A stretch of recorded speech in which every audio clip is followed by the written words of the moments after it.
working for Diddy for 6 years trained me to have to be perfect. Why are you having me here? I don't have to have you here. That's one thing that we can make clear. That's one thing we can make clear. What happened to Danity Kane? Why did the band break up? I wasn't willing to do what was expected of me, not talent-wise, but in other areas. At the very end, he fired me. Aubrey O'Day is going to be a witness testifying against Diddy. Why did Aubrey O'Day break her silence, risking it all to testify against Diddy? Her cryptic social media hints and NYC arrival are just the beginning of what could change everything. According to Us Weekly, Aubrey O'Day is set to testify in the Diddy trial. So according to Us Weekly, former Danity Kane singer Aubrey O'Day is set to testify in the Sean Diddy Combs high-profile trial. A source confirmed to us that O'Day was subpoenaed and has traveled to New York City to testify sometime this week or next. She's already here this week, but I don't believe she'll be able to testify this week because Cassie probably will be testifying all day tomorrow. I am a very strict and focused businesswoman because working for Diddy for 6 years trained me to have to be perfect. Working for Diddy. Absolutely. I love Diddy. You know, he's a good friend of mine. He's a good guy. He expects. Is he a good guy? I don't want to answer that question. The deal that we were offered, and when I say we, not every artist got it. Like Day 26 did not get it. But this is what it is. You can have your rights back to your music after Puff went under and somebody else bought our catalog. So this is long after we have 2 double platinum albums, $14, $15 an album from 2 million albums is, what is the math on that, 48 million? Yeah, something like that. I'm a mathematician, but maybe. So $48 million somebody made on me. About Aubrey O'Day being a witness testifying against Diddy, and I think the reports are 100% true, even though it's not been confirmed by the government. Aubrey O'Day did in fact touch down in New York City yesterday, and she posted this to her Twitter 2 days ago. You are standing at the edge of the season that will demand your truth in full voice. What you've hidden, denied, or feared will no longer fit the shape of who you are becoming. Doors that once ignored you will now open, not because you knock louder, but because you carry the authority of alignment. You are not late, you are right on time. And everything you thought was a detour was actually divine preparation. Stay rooted, speak clearly, and Why is Aubrey O'Day speaking out now? Her cryptic posts and unexpected NYC visit might be a key moment in the Diddy investigation. Okay. Sure. So this is long after we have 2 double platinum albums, $14, $15 an album from 2 million albums is, what is the math on that, 48 million? And this benevolent man who's now had a change of heart and has decided to pay us as talent. We only get the amounts due since Sony bought our catalog. Okay. So streaming for the past couple years, it's about $800, $900. I have to sign an NDA that I will never disparage Puff, Bad Boy, Janice Combs, or Justin Combs' music, or EMI, or Sony ever in public. I would like to do a documentary for Hulu or Netflix or Amazon, a streaming site. I offered some of the girls, hey, if you need $800-900, I'll give it to you. Don't sign this. Marching up to that court, praying over everything and walking in with a bunch of women also that are encouraging it.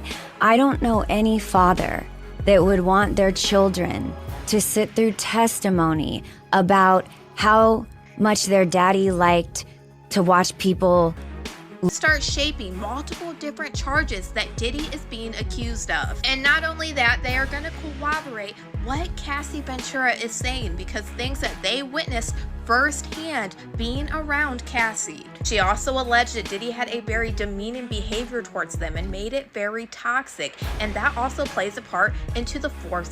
Just days before being seen in New York City, Aubrey O'Day posted a cryptic message that quickly captured public attention. The tweet read, "You are standing at the edge of the season that will demand your truth in full voice. What you've hidden, denied, or feared will no longer fit the shape of who you are becoming." Many interpreted this as more than just a motivational quote. It felt like a powerful declaration, a sign that Aubrey might be preparing to address something significant. The message continued, "Doors that once ignored you will now open, not because you knock louder, but because you carry the authority of alignment." It wasn't a casual post. It was purposeful, deeply reflective, and seemingly timed to coincide with key developments in the high-profile case involving scene Diddy Combs.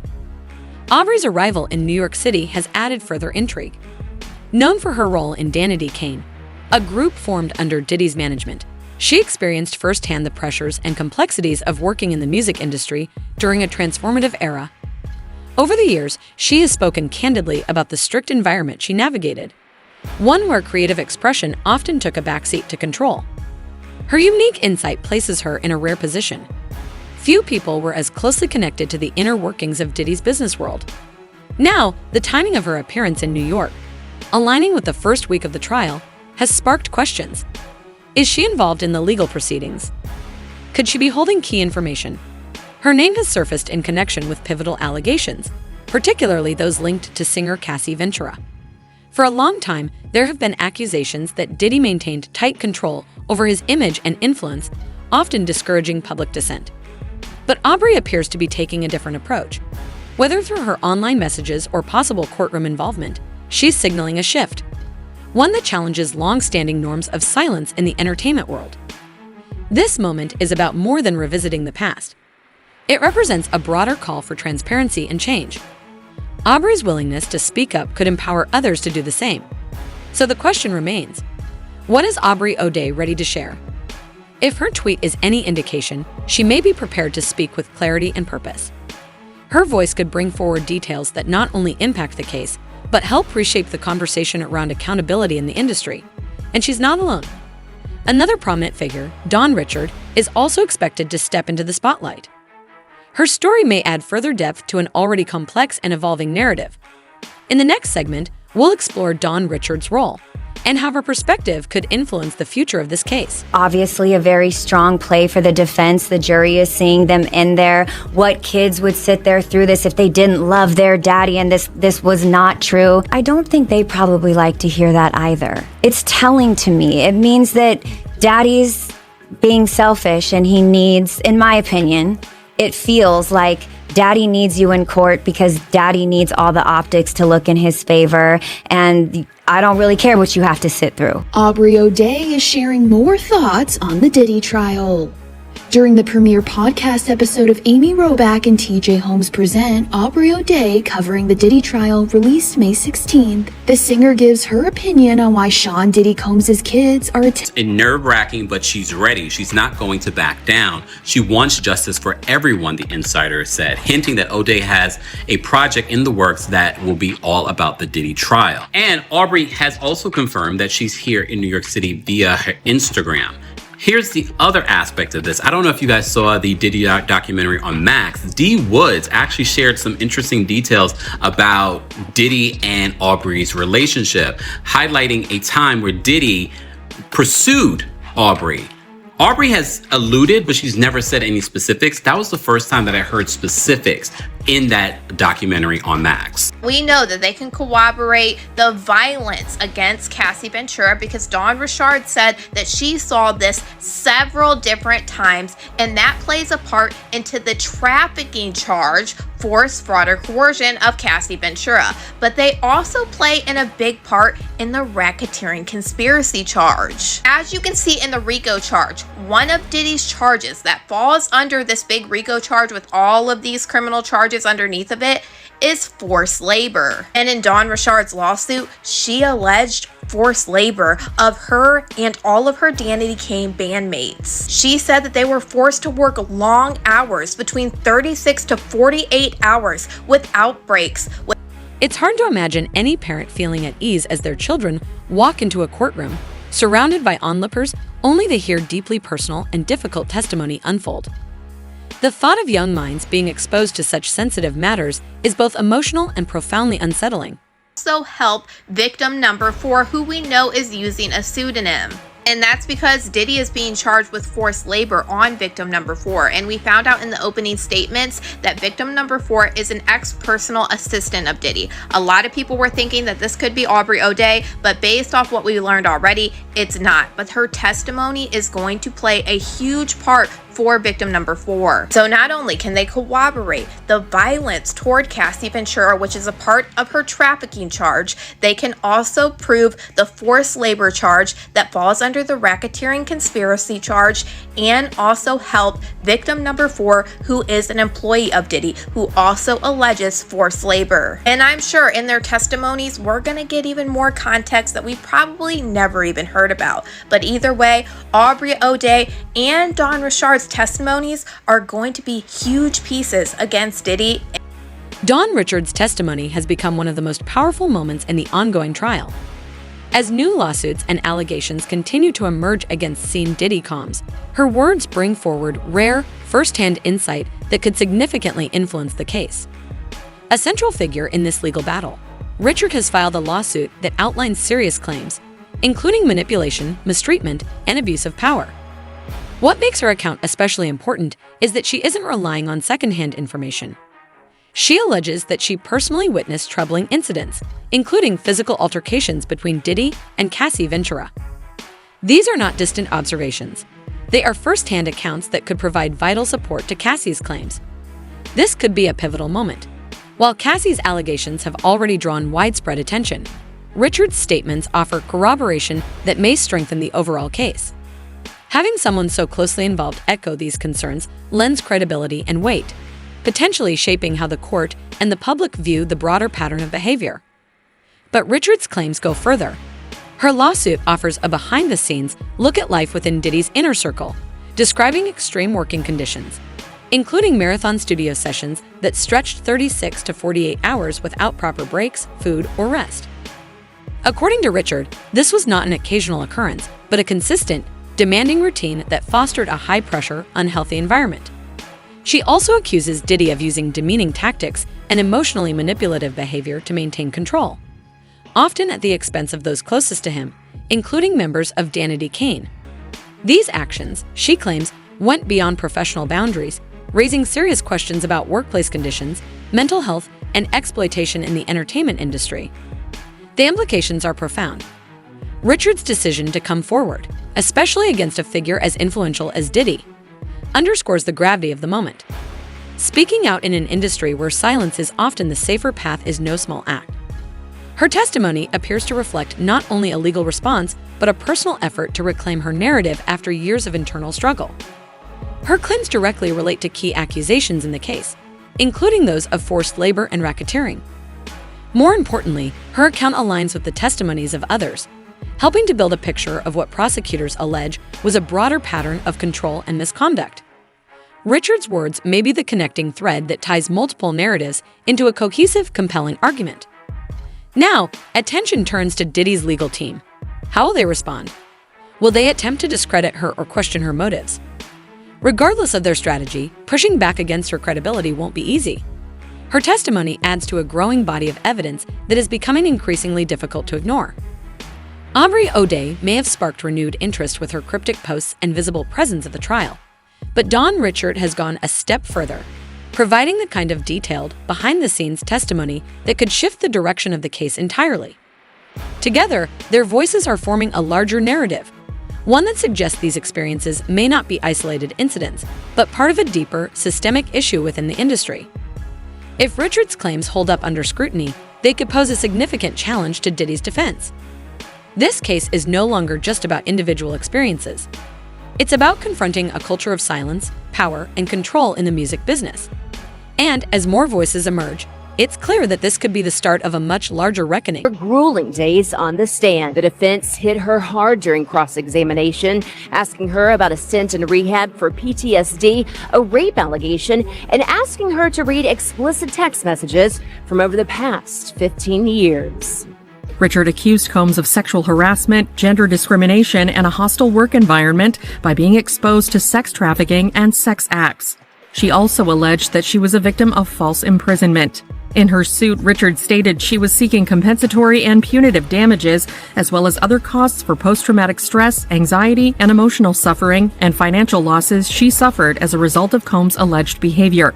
Combs has denied her allegations. His lawyer told E! News in September, Mr. Combs is shocked and disappointed by this lawsuit. Richards' testimony in Combs' ongoing trial comes 8 months after she accused the rapper in a lawsuit of subjecting her to years of inhumane working conditions, which included groping, assault, and false imprisonment.